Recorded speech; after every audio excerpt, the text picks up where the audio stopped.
What's up YouTube, my name is Maxl and welcome back to my channel. Let's talk about the early Pink Floyd years with Syd Barrett as their singer and lead guitarist by talking about their first EP. Well, really it isn't the EP, it's basically the first singles they put together, and was just released in Spain. And as you can see, unlike in the other videos, I'm not holding the copy in the camera because I don't own it, because it costs about $500. And they're currently in for about $1,500, so yeah, that's a no-no for me for 4 songs. But when you listen to it, don't expect something like The Wall or Dark Side of the Moon or Wish You Were Here sound-wise.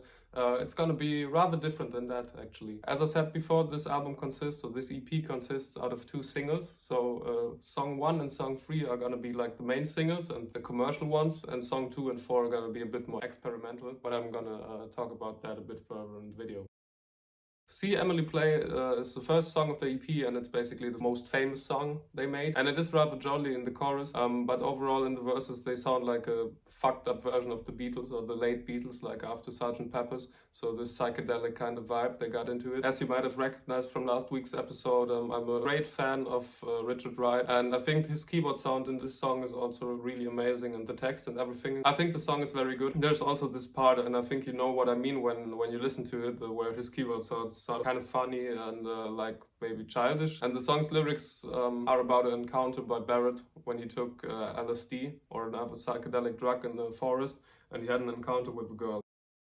Song number 2, Scarecrow, is the only song that was released on a European album version. And what happens on the left speaker is something I've never heard before. It's like an early beginning of maybe beatboxing. I think it's really cool because the song is 2 minutes long and the first 1 minute 30 it's just a bit of keyboard, then this vocal impression of a beat and the singing part, and only the last 30 seconds are when the band joins in. The content of the song is how sad the life of a scarecrow is, and he compares it to his own when he says the scarecrow is sadder than me. But overall I think this song, even though it's a bit experimental, I think it's really good, and I think the whole vibe out of it comes through. It also gives you an idea of how Syd Barrett felt at that point. Gilmour also said that when he came into the studio during the See Emily Play sessions, he barely recognized Syd because all his charisma sort of slightly turned away from that point on. So yeah, kind of a tough time really. Yeah, and as I just said now, this is just the 4 guys without David. David Gilmour only became part of the band when Syd wasn't able to play anymore in 1968, and that was also when Syd departed. So yeah, they have played I think a few gigs together as 5 guys, but basically there was this switch from Syd to Dave. The third song, Arnold Lane, is their first single they ever put out, and it is about a man who's stealing girls' clothes from a washing line and getting caught by the police at the end, so kind of a funny story. But I think they said once that there was something true in it, because I think Syd and Roger's mother were at a place where lots of girls lived, I think a college or something, and they really saw a guy stealing the clothes from the girls, so yeah, kind of funny. I really like the idea of the song with this repetitive bass pattern, the drumming, which is kind of in the background, but I think it sounds more complex than for being just mixed up so quietly. So if you listen close enough, I think it sounds really cool. Wright is amazing as always, and I think the riff by Syd is also cool. Awesome song, really. Yeah, one of the songs really nobody, what does nobody mean, but not a lot of people listening to Pink Floyd know this, or this whole Syd era kind of stuff. And the song also got a part to it where it goes really heavy, but it's just very short. It is when he goes like, "Why can't you see?" And I think that is really cool.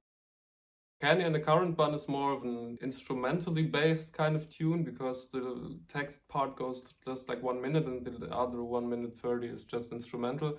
And I think there is some really cool soloing in it. And I think you can hear one inhale scream by Roger Waters. I don't know if you know it, but if you listen to the song, you probably recognize what I mean. I always thought that it was some kind of machine or something Richard Wright does, but it's just Waters inhaling the air and screaming it out. So it's really cool if you see it, but also kind of scary. I really enjoy the happy kind of verse in this song in comparison to the kind of evil sounding chorus. And it's crazy to think that it's 1967 and he drops the lyrics, "Please just fuck with me."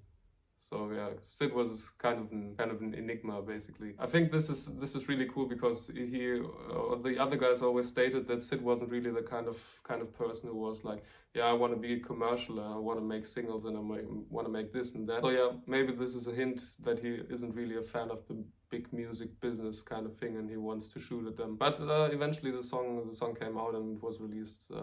as a single, B-side, and also on this EP. So I definitely can recommend you guys to listen to it because it's only 10 minutes short, and I think it gives you a great idea on how the Pink Floyd sounded in their early phase, and with Syd Barrett and without David Gilmour, and without songs that are like 27 minutes long, and it's more of this kind of psychedelic folk, psychedelic rock, psychedelic pop kind of vibe to it. As I said earlier, I think it reminds me a bit of the Beatles era, 67, 60, 68, on this Sgt. Pepper stuff. I've really enjoyed the Beatles switch musically from this happy-go-lucky kind of band to sounding a bit more like they aren't happy with their situation or something like that, and not just like She Loves You. And I think the Pink Floyd does that, but they sound a bit heavier than the Beatles did. So that is cool, and I think 67 was also an interesting year. So yeah, give it a go, guys. And what I wanted to add is I think that you can point out stuff they did on this. They still did in the 70s. So yeah, it's interesting to see how or where the elements come from. And it's also interesting for me that they had commercial success with it, because I think this music is not really something for a John Doe at his work. I think it is way deeper than current radio music, and